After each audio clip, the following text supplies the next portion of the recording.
once I started zooming out on the map and looking at a big picture and seeing, oh, what's happening.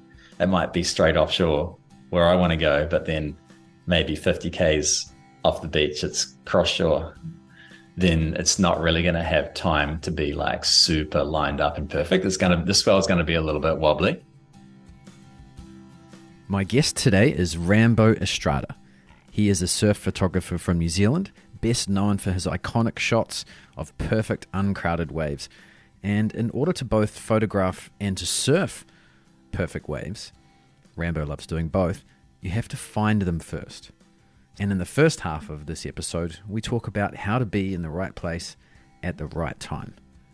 And in the second half of the interview, we talk about the details and the gear and the techniques and the processes behind the art form of surfing photography. When did you start surfing? I think when I was maybe 9. Yeah, my dad found a single fin in like a secondhand shop. He decided that would be a good Christmas present for me and my brother. And then so my brother was 6 years older than me, so mostly it was my brother's. But then he went away to boarding school, so then it pretty much became mine.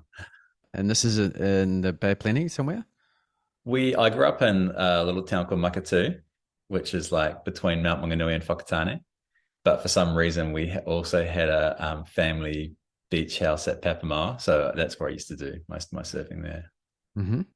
Did you ever compete, or was it always just a passion sort of lifestyle? Yeah, I did compete. I lived in Raglan for 6 years.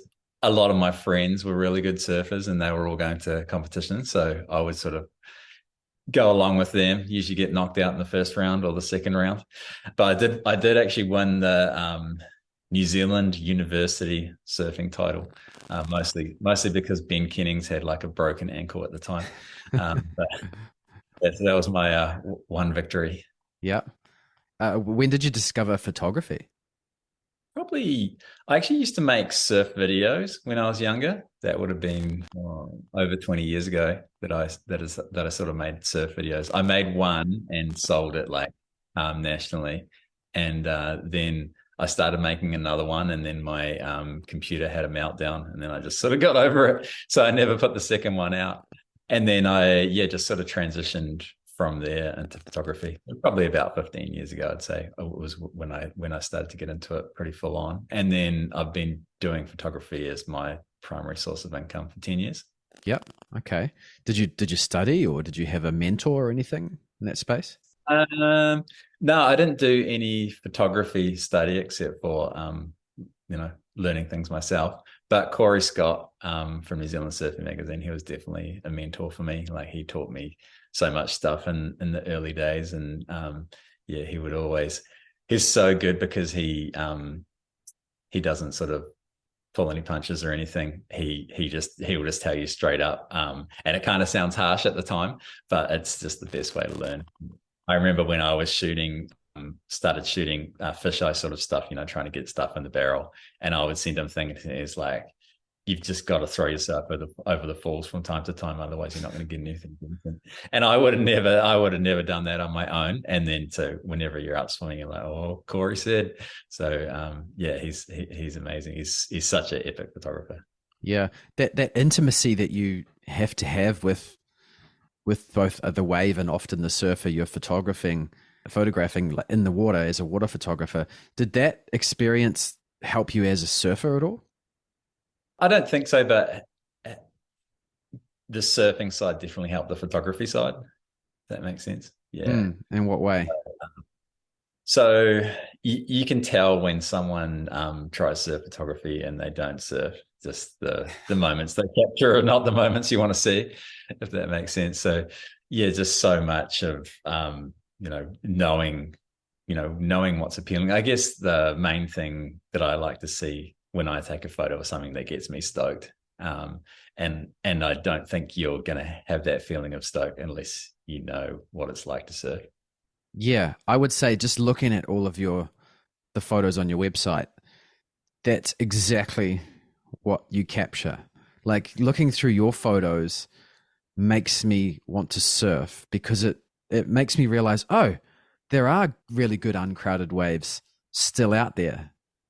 Yeah, yeah. I Is think that my is that main aim is, intentional?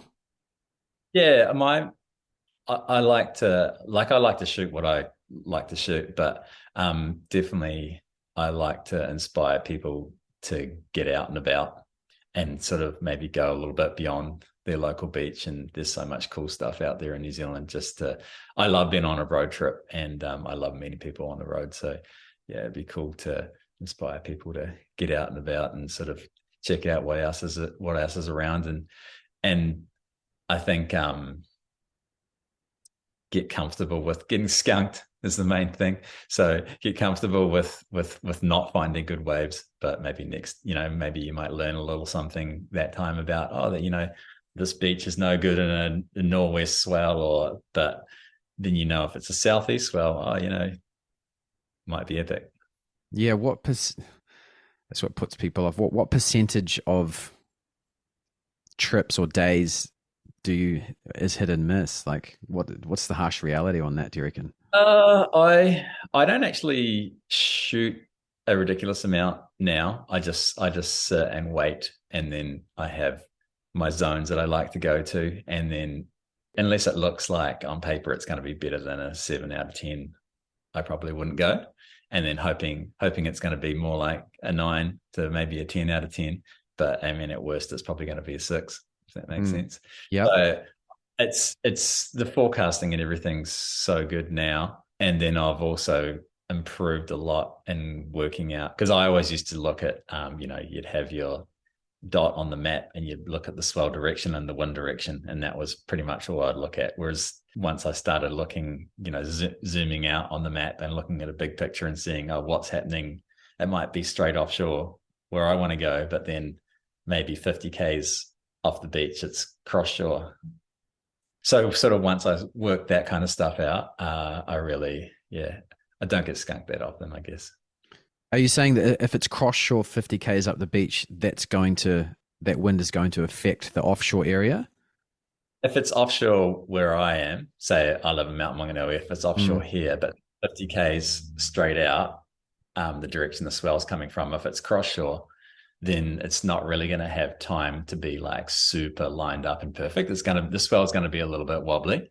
The longer I shoot, the fussier I get. So I only really like, really perfect straight offshore groomed sort of waves. And I've been to Raglan many times when you think it's offshore, but it's kind of, the swell's a little bit wobbly, and then same here. So yeah, it's definitely looking where the swell's coming from and what the wind's like out there definitely helps out a lot. Yeah, that's a good tip. I haven't heard that one before. I like that. Because yeah, there's not that many days where it is like that, is there? But then you seem to capture so many of them. I don't. It looks like I do, but the thing is, I've been sort of 10 to 15 years of. I actually had a look through a folder last night, and it was a folder I made for a competition from 10 years ago, and there was heaps of stuff in there, and I was like, oh, I could post that now. Like, it's pretty good. So there's things you can pull out of the archive. So like one swell day, for example, might give you like 15 really good images, but you're only going to post one at that time. But then at a later stage, you're going to post those, you might post those 14 other ones. So yeah, it's probably a little bit of smoke and mirrors of just continually putting things out, but I only really, I might only get 10 good days of surf a year. But that's enough. Okay. If there's 10 good days, how many days are you skunked?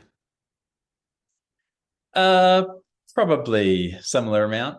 Yeah. That's pretty good. Yeah. That's 50%. That's pretty good. Yeah, I like if I'm at home, I like I was saying, I just don't go unless I think it's going to be, really good.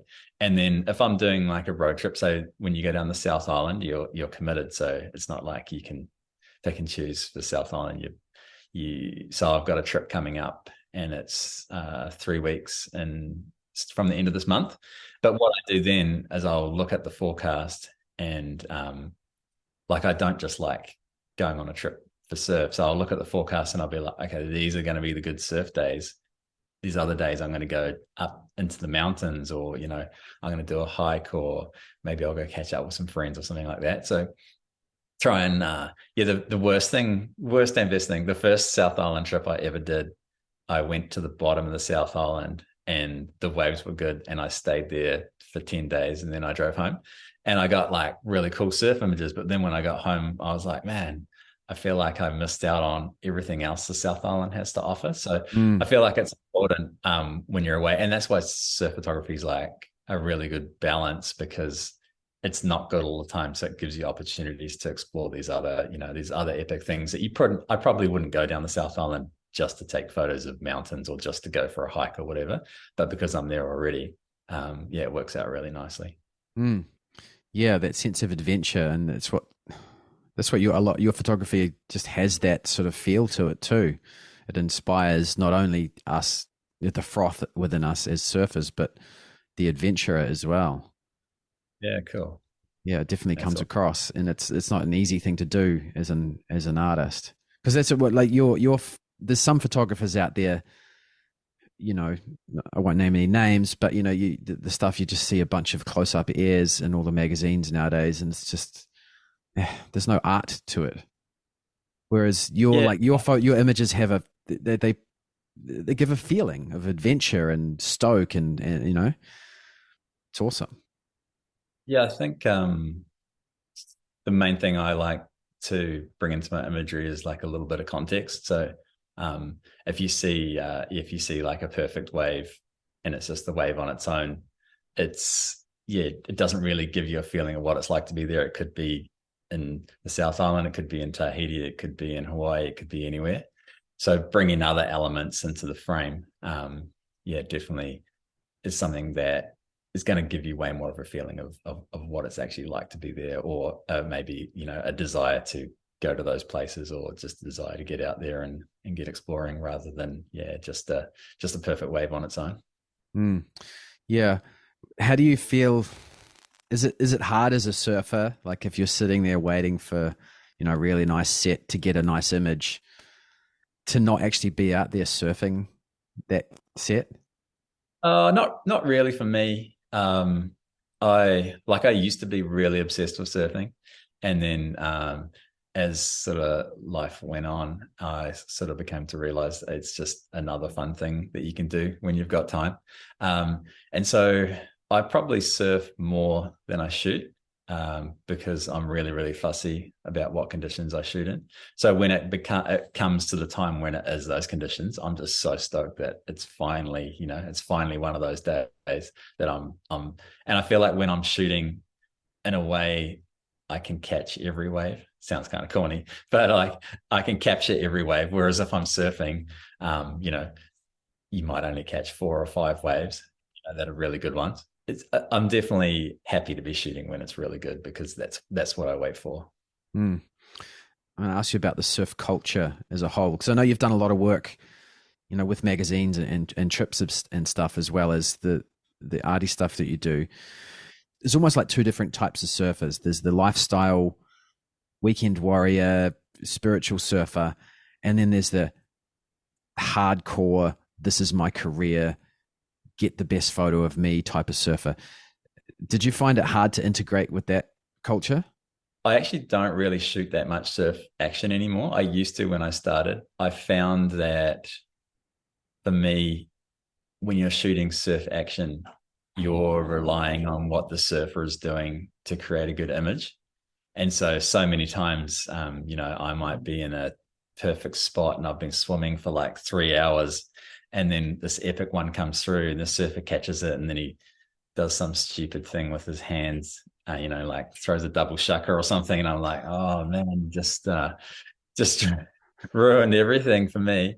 Yeah, I used to find, or there'll be other times where you'll travel with surfers and the light's going to be amazing, like first thing in the morning, and everyone wants to go get a coffee or anything like that. So I found that if I just sort of eliminated the surfer out of the equation and it was more just me in the ocean that it was a lot more satisfying. Because yeah, if something didn't come off, then I'm not going to get angry at the ocean. It's just me that let the side down, you know. So yeah, I found the more I shot, the more I liked just shooting myself. And so that's why a lot of what I put out there are sort of empty waves and line up shots. And then occasionally there's surfers out and I'll get nice photos of a surfer, but it's more just sort of, yeah, myself Mm, in the ocean, where I'm at. yeah. Did you feel the pressure in those early days when you were doing that style of photography? Because for most people that want to, make a career out of surfing photography, that's kind of the pathway, right? It's like you go to Hawaii during the winter and sit on the beach, or go to trips with the pros, and but you managed to stick to your guns, and you've developed an incredible style because of that. But was there a time where that pressure was like was there a crossroads there? I still every time I shoot, if you're on the beach with, a big lens, everyone that's surfing in their mind, they think you're taking photos of them. So no matter who it is out on the water, they always, and every, if you're ever on the beach, they'll, someone comes in from surfing and they'll be like, "Oh, hey mate, you getting any good shots?" And what they're actually asking is like, "Did you get a good photo of me?" So I definitely do. You do sort of feel it all the time, and then like if someone gets a really good wave and I'm there, I'm stoked to take a photo of it, but it's not my sort of primary reason for being there. I guess as I sort of transitioned into that, there was probably the disappointment. You feel people's disappointment, and it's hard not to take that on board yourself. Mm. Um, but yeah, you've just kind of got to follow your own path, and if you can get something of someone else on the way, that's awesome. If not, then it's your path, and that's what you chose. Yeah, it sounds like that's quite a strong presence within yourself. Is that I'm just going to follow what I like. I'm not going to try and be commercial or career driven necessarily. You're sort of in it for the right reasons, essentially. Yeah, make me sound like I'm insultful. Well, no, definitely, and it comes across in your photography, and it's like and as it takes years of, but now you're finally there, and you've got this incredible website and images that are they're timeless. I mean, that type of image is going to stand the test of time. Things like, and it's like, it's funny because you look at the magazine culture, and those are the only ones that have actually made it, right? The Surface Journal was the only one that's left, Yeah, right? for sure. And that's kind of like your style of photography too, is in the surfing stuff at least. And I think that's what will always stand the test of time, is that type of imagery. I think with magazines, everything was pretty advertising driven. And so, at the peak of the surf industry, the brands had so much money to throw around, and so they were paying big dollars for advertising in magazines. But in return, the magazines, felt like, oh, we've got to feature their logo often with their team rider. And so I think that's probably the reason why just straight up, very closely cropped surf action was what the magazines were full of. It may not have been what the people buying the magazines wanted, Mm. but it's just the way that the magazine was structured. And as soon as like things like social media came around, the people themselves got to show what they actually liked. I feel like that's when people started to realize, oh, like most people actually like pictures of like empty waves or perfect line up shots and that kind of stuff. Yeah, it's an interesting one, and yeah, like you say, the magazines that are successful now definitely have are still around. There's like Australia still has quite a few surf magazines, surprisingly amount of surf magazines compared to the States. Mm. um but yeah, like magazines like White Horses and Surfers Journal are more about, yeah, the culture of surfing, and yeah, and epic locations rather than, yeah, straight up really tight crop action shot. Yeah. What about this? So a lot of surfers are, I don't know, amateur surf photographers. Any tips for capturing those moments? The main thing is just patience. You have to be prepared to stand there and wait and wait and wait and wait. If the waves are good enough, like if the waves were like super perfect, say if you were on a trip to Indonesia where there's just groomed swells and perfect reef breaks, then you can easily just grab a snap quickly before you go for a surf. But yeah, somewhere like New Zealand, you've got to be quite a lot bit more patient because our windows are so much smaller, or like really epic waves. Mm. So patience is a big one, and you kind of have to be prepared to sacrifice maybe a little bit of surf time. Um, and if you, I feel like most surfers, if the waves are really good, they're just going to get frothed out, put their wetsuit on, run out there, go for a surf as long as they can until maybe the waves aren't as good, then come in and then try and take a photo and be like, oh, it was really good, but it's kind of gone on. New Zealand's a classic. It'll go onshore, right? Like it's offshore in the mornings, and then you surf. You might surf for 2 to 3 hours, and then the sea breeze comes up. So it'd be a matter of maybe just sacrificing that first sort of 10 or 15 minutes of your surf and getting something that was really cool then, and then yeah. And at the end of the day, you're not really missing out on that much surf time, but you could capture something that was really cool. Mm. What about gear? Like let's say I had 2.5 grand and I wanted to buy a decent camera that was also conducive to landscape and surf photography. Any advice in that direction? Yeah, gears. There's so much amazing gear out there, and it really you really kind of have to drill down on what you wanted to focus on. So some people they think of surf photography as standing on the beach with like a longer lens, and then other people think of surf photography as swimming in the water with a housing, and they're two quite sort of separate kit, I guess.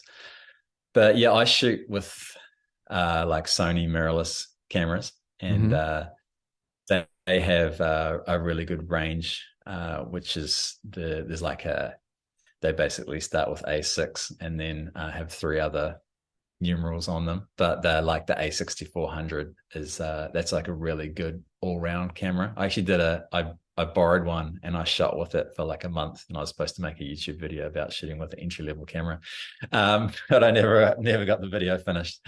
But yeah, I found that was like a really really good camera just to get started with. So it would be yeah, that camera would be great. And then it would just be a matter of lenses. With lenses, you want to spend as much as you can. Mm. So if you had say $2,000 to spend on a lens, and there was a lens that was two and a half, and there was a lens at 1,500, it's probably better spending that little bit extra.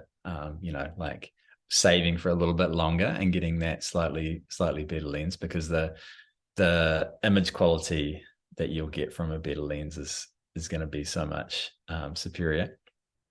But yeah, when I first started, I was really cheap as far as like what I would spend.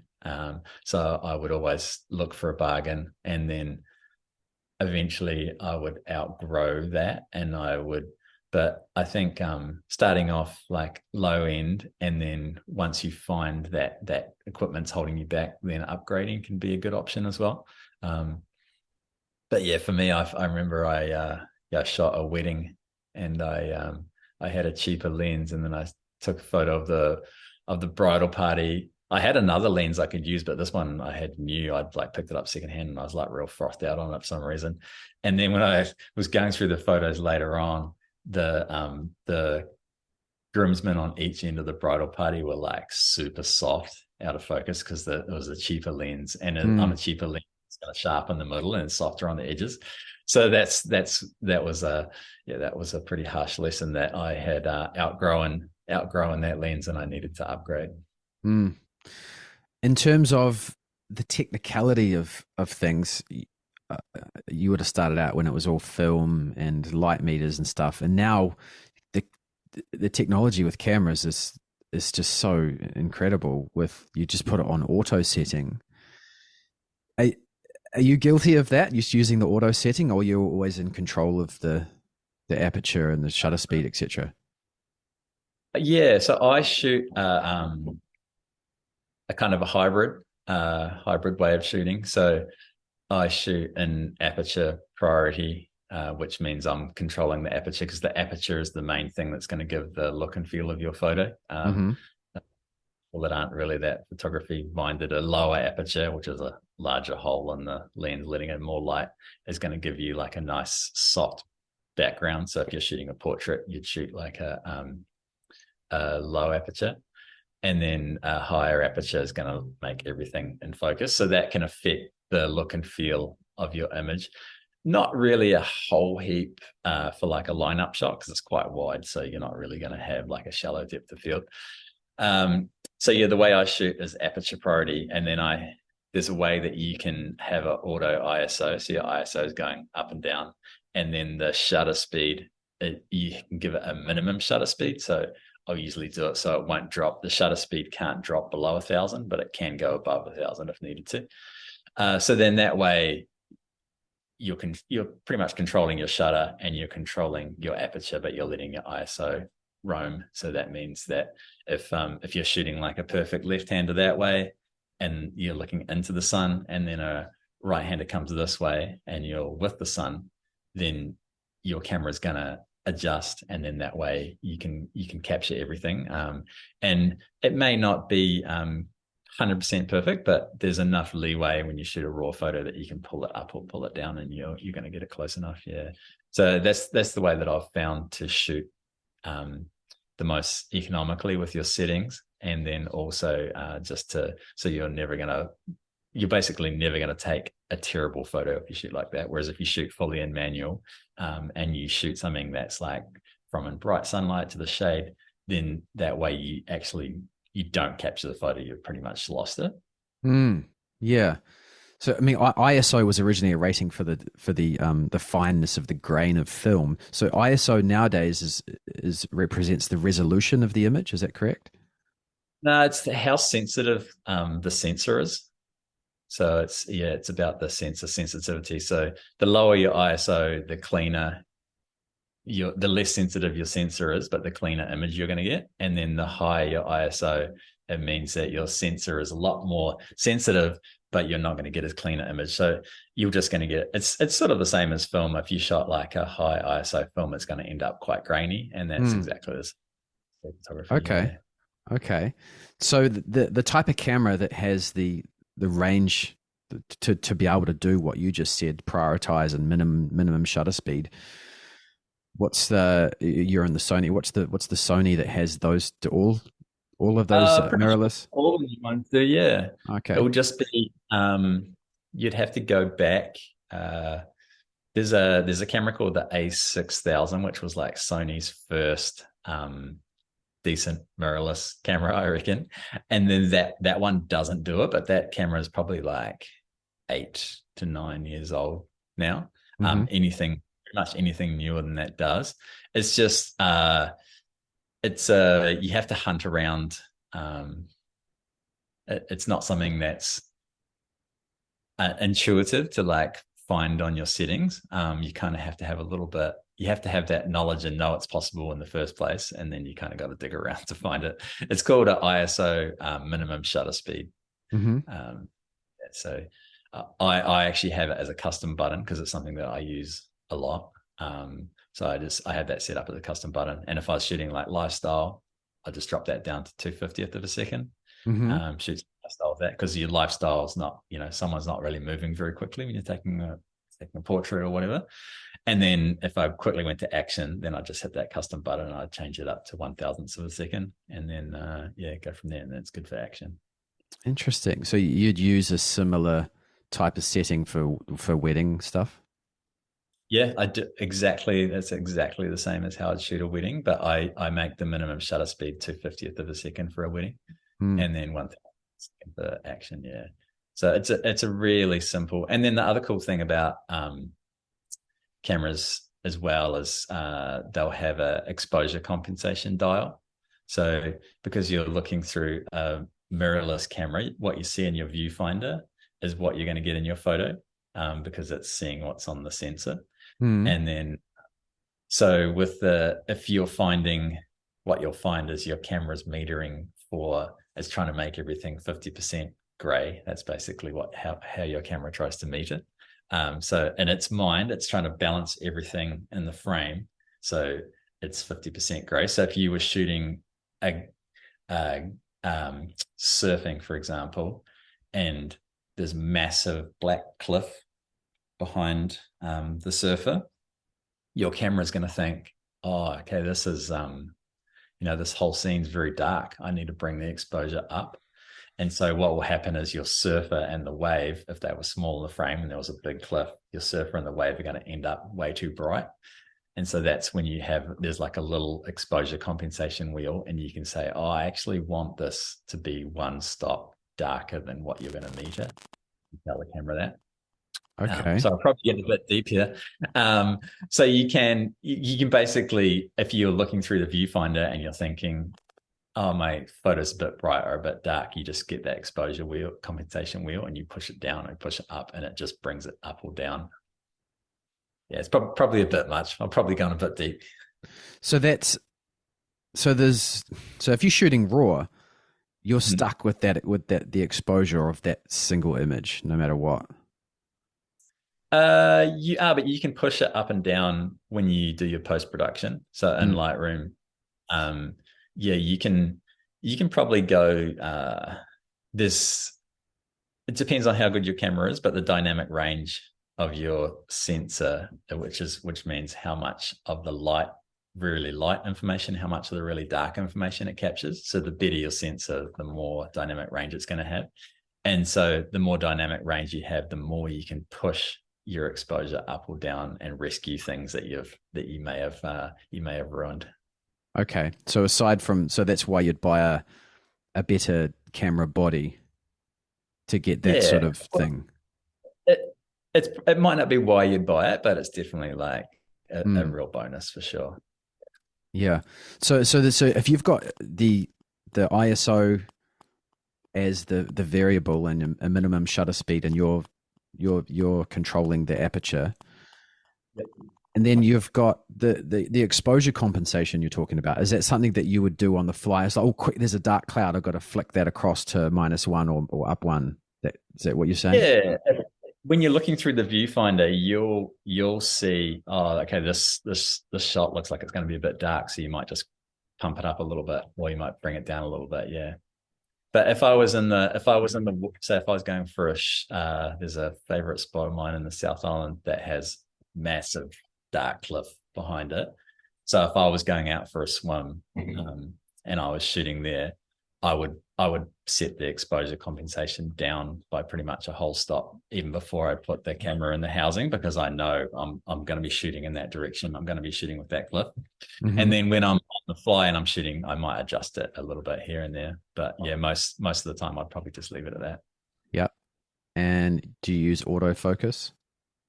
Yep. Yeah. So you use a continuous autofocus, which means that if you're holding your finger down, half down on the trigger, whatever is in your little focal point is going to keep adjusting, so that's in focus. So if you're shooting a surfer and he's coming towards you like that, as long as you got your finger half down and they're in your little focal point, then the focus is going to adjust as they come closer and closer.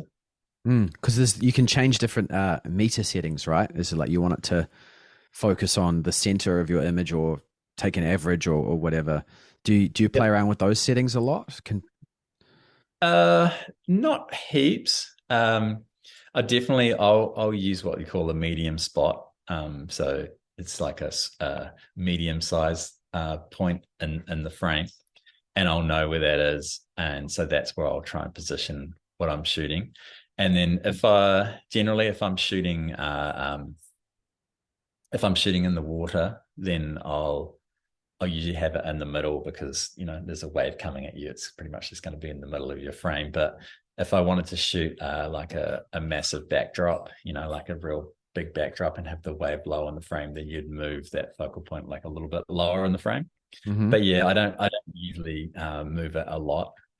It'll just be, I've actually only just got a housing now where it's easy to move, because it's quite a hard control to have. It's like a little tiny joystick, and if you're doing that with buttons, it's quite difficult. So Mm. yeah, I'm enjoying the luxury of being able to move it around. But I'd probably only move it like 3 or 4 times a swim. Mm. When you're in the water, what's your solution to having the water droplets in front of the lens? It depends on what the front element's made of. You can get most housing companies, their front elements made out of like a perspex or acrylic, I guess.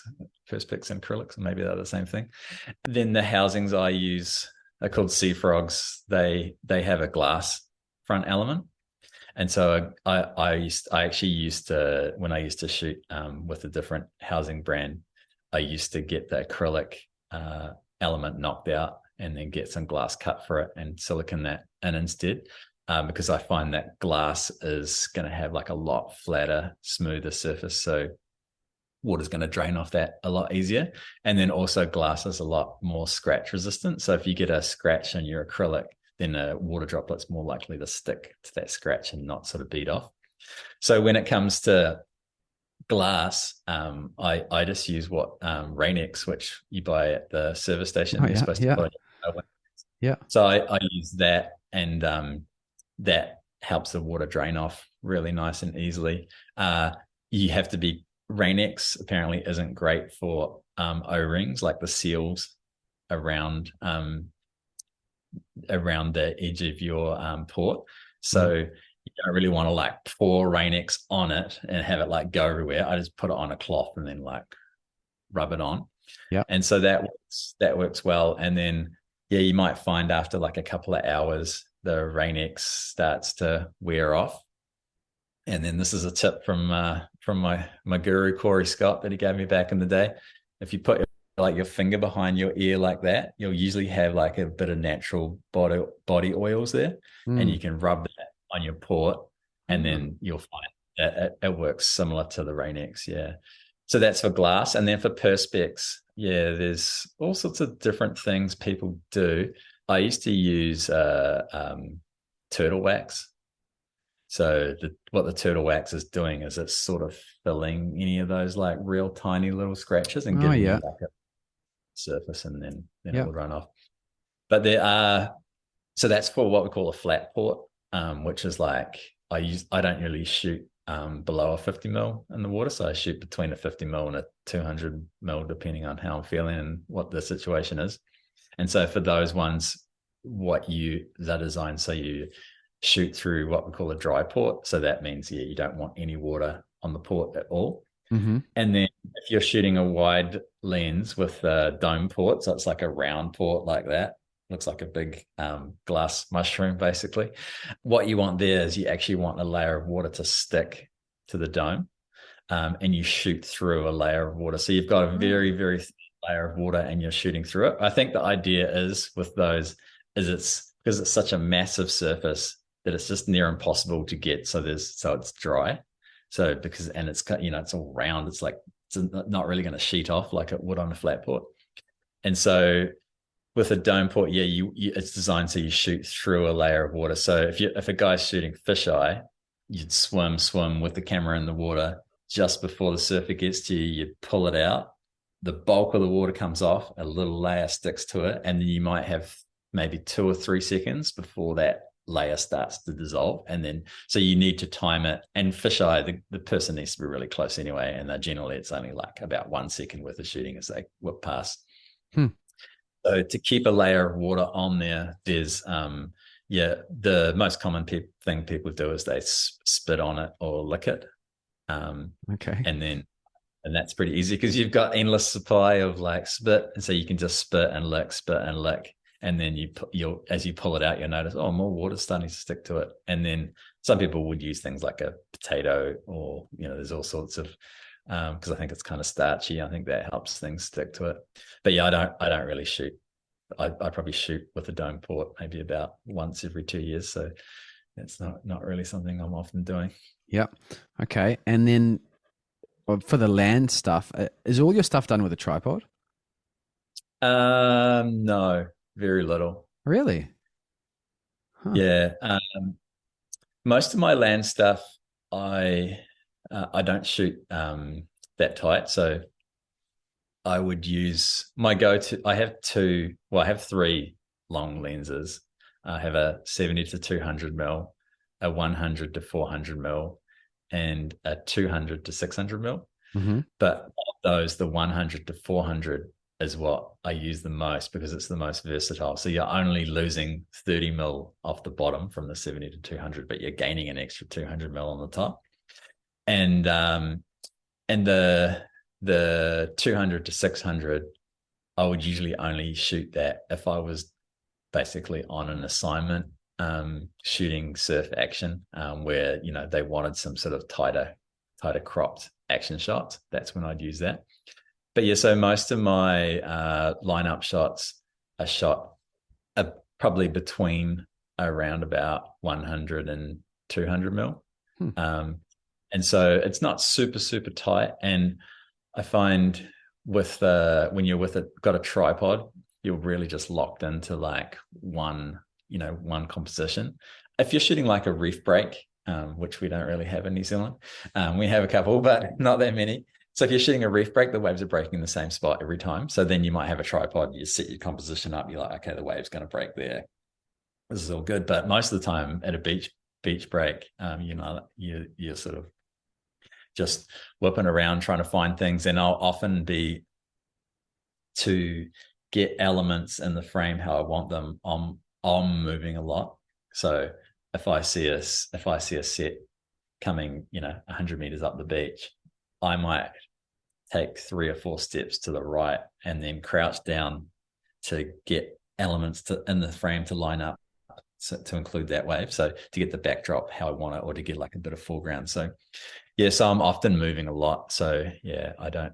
And if you're shooting over a thousandth of a second, you're not really going to get much in the way of camera shake where you need a tripod. So yeah, I'll often just be going rogue on my own. The other time where I use a tripod is if I'm shooting like a little bit of video as well. Because yeah, with video you definitely need to have a tripod for sure. Yeah. So if you're shooting above 1,000, you don't see the need for a tripod or a monopod.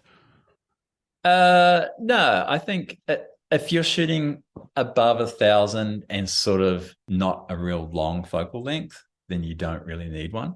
If you're shooting say if I was shooting 600 mil at a thousandth of a second, everything's exaggerated. So if you've got a slight movement like that on a really long lens, it's going to exaggerate that movement. So then you might get a camera shake at a thousandth of a second. So you might, if you're shooting handheld at 600 mil, you might want to maybe go up to 2,000ths of a second just to be safe if there's enough light. Yep. And when you say handheld, is there any purposeful, like keep the camera still? Like are you sitting down and putting your elbow on your knee or anything, or is it just trusting the shutter speed? I'm trying to stay still, but I'll usually, you have 2 points of contact. You've got your hand and then your eye. So both those are keeping it a lot stiller. Some people like to shoot with the screen, but then you've only got like I guess you have 3 points of contact because you've got hand and eye.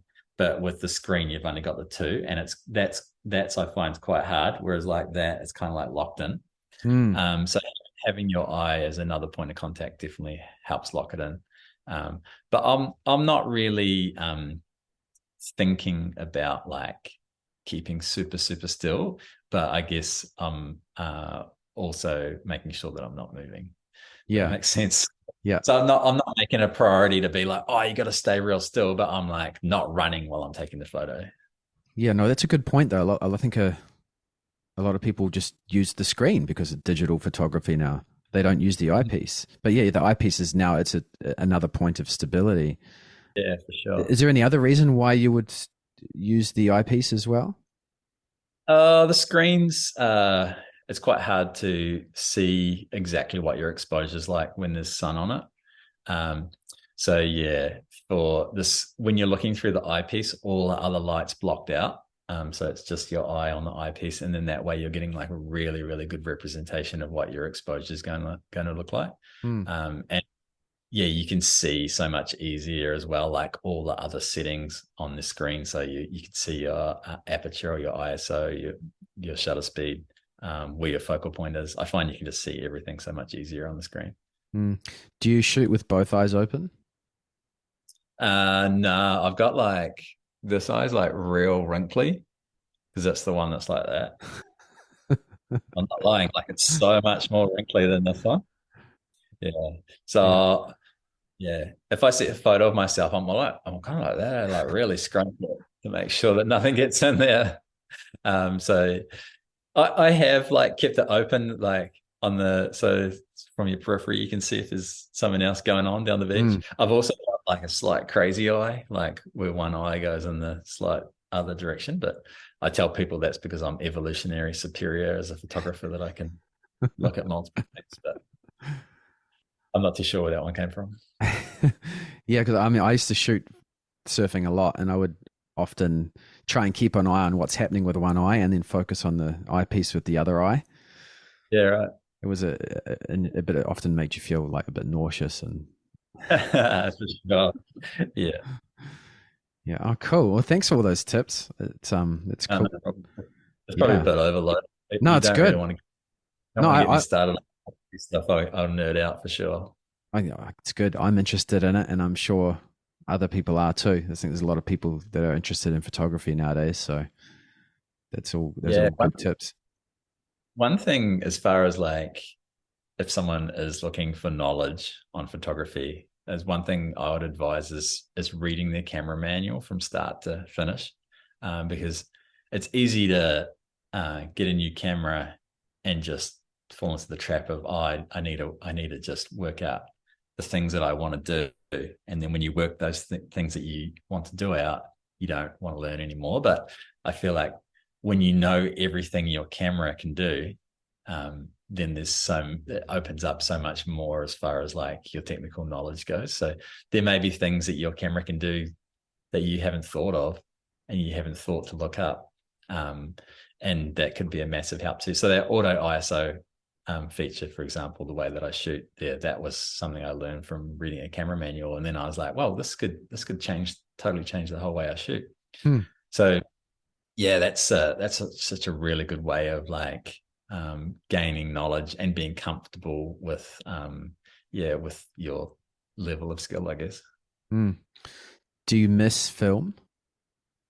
No, I actually didn't really shoot very much film. Hmm. I pretty much came at photography just at the start of like digital photography. So I I had a film camera that I just sort of found after I'd been shooting surf video. I found a film camera kicking around at home. I think it was an ex-girlfriend's one from like photography class at school.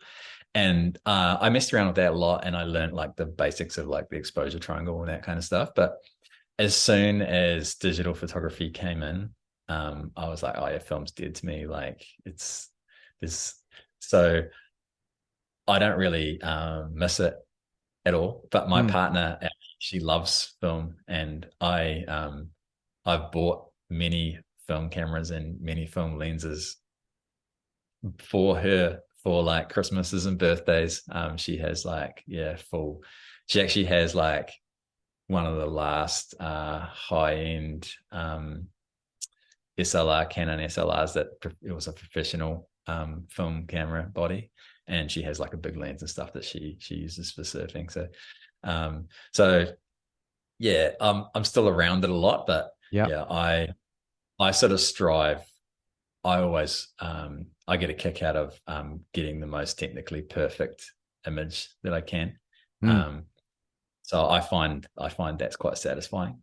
So if I look at, say, if I looked at a photo and because you can see the metadata, which tells you what all your settings were. So if I was reviewing a photo and I was like, oh, I shot this photo at 2,500 of a second, um, I feel like I failed, because if I shot it at a thousandth of a second, then I could have halved my ISO and had like a little bit cleaner image. So Mm. you'd never be able to tell the difference. Like if you're looking at the photo, even in a magazine, you might not be able to tell the difference. But for me, like I just get a real kick out of having it as technically perfect as I can. And Yeah. it's highly unlikely that I'm one of those photographers that's going to go back to film, because I'm always looking forward to what's gonna give me something that's gonna be technically superior. Yeah, and it shows in your photography that it's very technical, like picture perfect. That no pun intended. But Yeah. what about that's because I found when I started in film and then went to digital, and the first thing I noticed is like, oh man, I just take way too many photos now because Yeah, if each photo used to literally cost you money when it was filmed, so you were very selective with pushing the shutter. yeah. Is do you find it as you grow as a photographer, you take less and less? Uh, I take a lot of photos. Yeah, I take a lot, and I have a really fast culling program called Photo Mechanic. It has a way where it reads. So when you shoot a raw photo, within that raw, there's a small JPEG embedded into the raw, and that JPEG is what you're viewing on the back of the camera. So that's Okay. its reason. So when you look at your photos on the back of your camera, you're not actually looking at the raw file, you're looking at a very small JPEG. And so this application called Photo Mechanic, it when you sort through, it actually shows you the JPEG. It doesn't show you the raw, so it shows you the embedded JPEG. So you can go through really, really quick. So I Ah, just have one finger on the arrow, and then I have another finger on like the number two, because that's comfortable for me on the keyboard. And when I see a photo I like, I just hit number two, and then I literally go this fast. Like I'm going that fast. I'm like, oh yeah, that one's pretty good. Wang. And then I cull. I usually will cull off the card.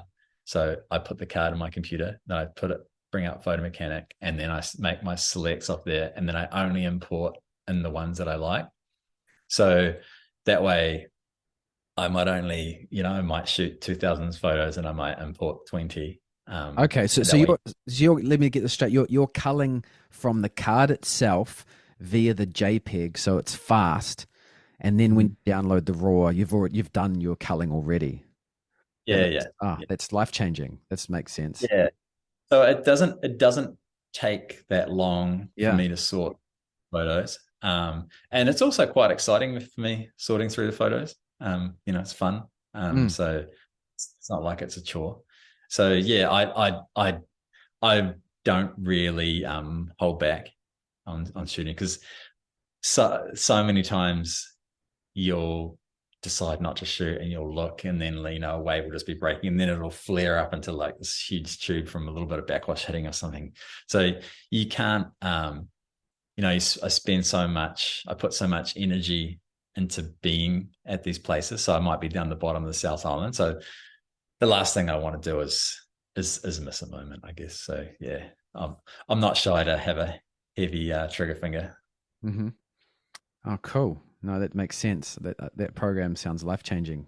Do you cull on the fly at all? Do you like scan back and delete? Oh, that, or do you just do it all in post?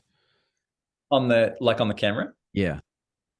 Nah. Like the act of like deleting on the camera, because you have to confirm it, like the camera doesn't Mm. want you to accidentally something. So it's like a three-stage sort of thing to delete off the camera. So that's just so time consuming that I know it's going to be way, way quicker for me to just do it on the computer later on. Yeah.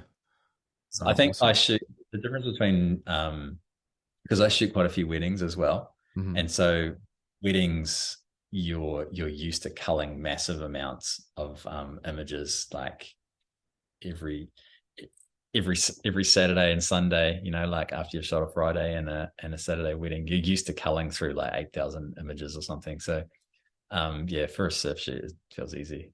Okay. Well, let us know your website. It's estradasurfing.co.nz All right. is my where all my surf image stuff lives. Yeah. Yep. But And basically, if you search for Rambo and photography, the first thing that comes up is a meme of like Sylvester Stallone as Rambo with someone's like photoshopped a camera and he's taking a photo of a butterfly. And then pretty much everything after that is usually me. So I'm yep. pretty easy to find. All right. Okay. Just got to beat that meme one day. Yep. Okay. So, and what about Instagram? Rambo Estrada. Yeah. At Rambo Estrada. Yeah. Yep. Pretty Cool. easy. Well, I urge listeners to go and check out the Instagram and the website. Images are incredible. There's loads of awesome. If you're looking for something to hang on the wall, I mean, it's right there. Your images are incredible. So I encourage listeners to go and check that out. I will put links in the show notes to that website and that Instagram handle as well. And we'll share some of your images when we release this as well. Get people. Yeah, that'd be amazing. Awesome, man. Well, thank you for taking the time today. Really appreciate that. No problem. It's easy. Cool. Thanks, man. All right. Take it easy.